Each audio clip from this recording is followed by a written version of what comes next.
Elhamdülillahi Rabbil alemin. Salatu vesselamu ala Rasulina Muhammedin wa ala alihi wa ashabihi ajma'in. Қазір жастардың арасында қабір басында Құран оқуға болады ма?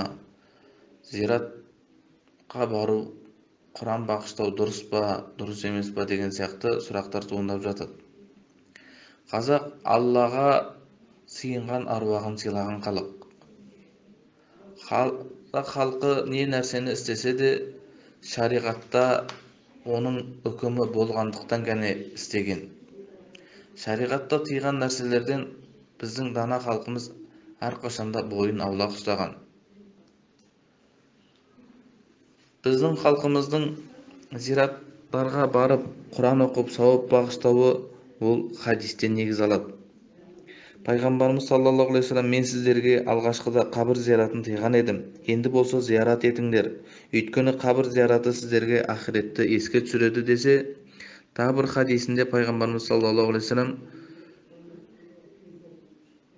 Ясин Құранның жүрегі, бір адам оны Аллах разылығы және ақирет жұртын талап етіп оқыса, әлбетте күнәлары кешіріледі. Дүниеден қайтқандарға да Ясин сүресін оқыңыздар деп біздерге өсиет еткен. Имам Ахмад ғұламада зиратқа барған кездерінде Фатиха, Нас, Фалақ және Ихлас сүрелерін оқып, осы сүрелердің сауабын қабірдегі марқұмдарға бағыштаңдар, себебі бұл сауап оларға барады деп нақтылап айтып өткен.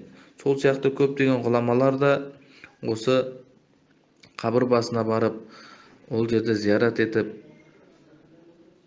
Құран оқып, сауабын бағыштауды дұрыс деп санаған.